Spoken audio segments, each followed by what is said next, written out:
Hey everybody, what's up? It's OCD Mikey, Hi-Fi Guy, and I have a little parable story, I don't know, bedtime story, whatever you want to call it here, um, regarding a bar of soap.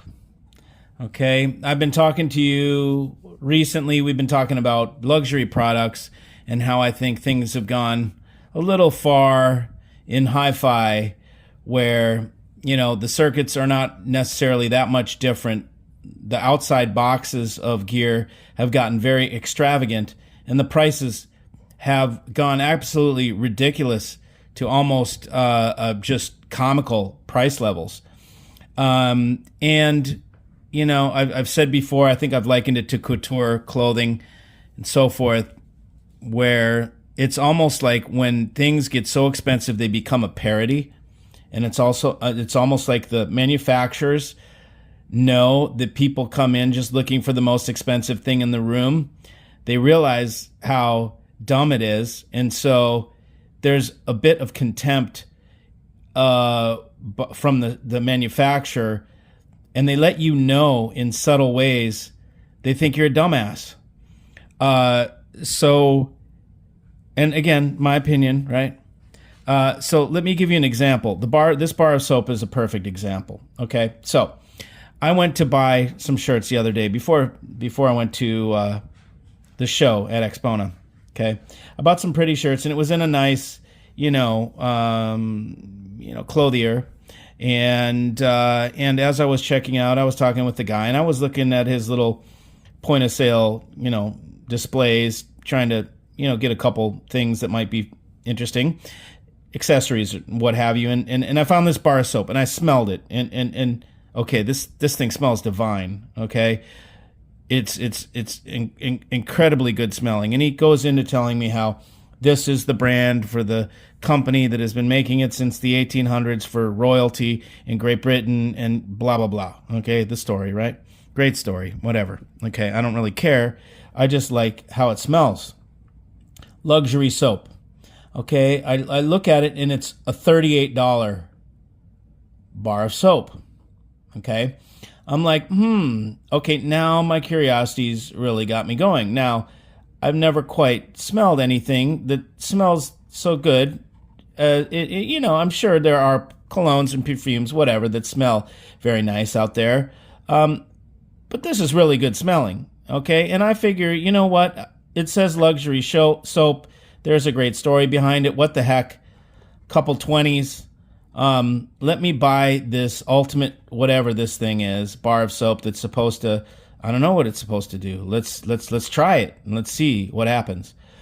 So I got it home, okay, and I'm looking it over, and I'm like, okay, so I'm reading every little teeny bit of the thing because I want to take in the whole experience. I get it, I open it up, I pull it out, it's in nice paper wrapped with a little sticker holding the paper together. And I look on the back, and what do I see? There's directions on the back for a bar of soap. And my curiosity gets the best of me. I read the directions. Simply run your hands under warm water. Take the soap between your hands and rub until a rich lather is created. Apply to your body with circular motion, then rinse thoroughly with warm water and pat dry.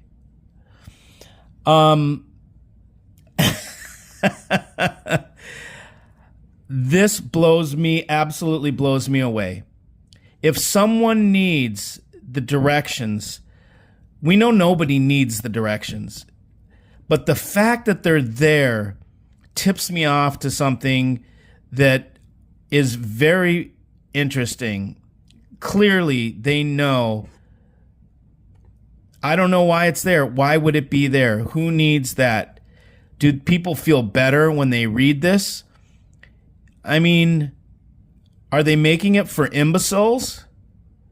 They would have to be if there's directions on it. Simply run your hands under warm water. What if I want to use cold water? I can't use cold water? Take the soap between your hands and rub until a rich lather is created. Really? You don't say. apply to your body with a circular motion. But what if I want a linear motion? Must I use a circular motion? Then rinse thoroughly with warm water and pat dry. But I don't pat dry anything. I rub dry. So I'm getting it all wrong. I don't think the soap's going to work for me. But it seemed to work okay, even though I did it my way. So I'm pointing something out. I'm pointing out how a $38 bar soap has directions on it, okay? That ought to tell you a little something about what's going on with some of these luxury products, okay? And I liken this to hi-fi. When you see a piece of gear that is obnoxiously priced and it's almost making fun of people with how high its price is, we can call it luxury soap. It's the luxury bar of soap. The True Fit and Hill luxury bar of soap. Oh my God. I wanted to share this with you guys because it was too good not to share. See ya. I knew it was coming. So, how was the soap? It smelled good. It was really slippery. And it made some big bubbles, you know, like, okay. Was it 3 times better, 4 times better than this all natural, hand poured in Belize, $9 Belizean Breezes soap? No, this smells fantastic as well. This one just smells more like cologne. This smells more like just fresh in nature and just natural scents, you know. This smells like tall, dark, and handsome. This one smells like, I don't know, specially clean. We've got this one too. This is made by a French woman. These were $6 each. That one smells good too. Handmade, natural ingredients, dreamy scents. See what we got? Yep. Made in Georgia. That is good. This one is good too. This oatmeal soap. Oh, this is made by Kate Pryor. That's right. Reverie soap. Reverie soap. Oatmeal. These are good too. These were free. A friend of mine came and he brought soaps that his wife makes. This one, I don't even know where this thing came from. Oatmeal, milk, and honey.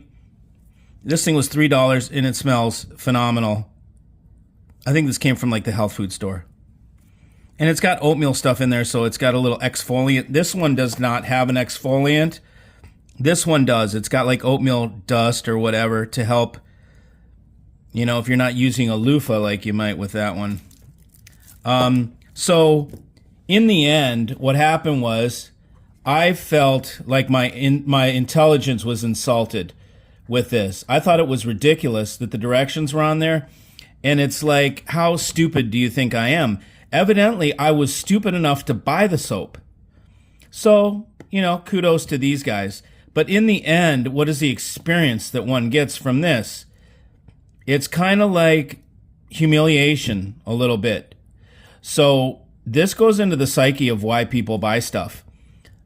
And I was listening to Henry Rollins talk the other night, and he spoke about, he said some people like to pay a lot of money to have to be beat up by some woman. You know, some people pay a lot of money to go get a dominatrix or some dom to beat them up and whip them, and they derive pleasure out of that.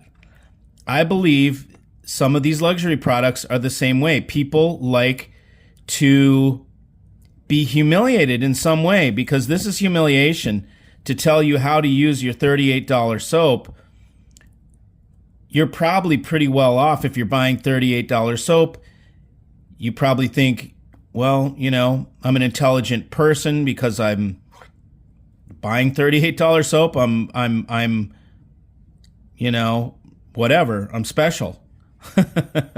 I know more than everybody else, or whatever the hell, you know. because I know where to get the special soap, or I'm buying at a higher level. But then you get this thing that gives you the direction. So it's like a slap in your face. You spend the money and then you get your face slapped.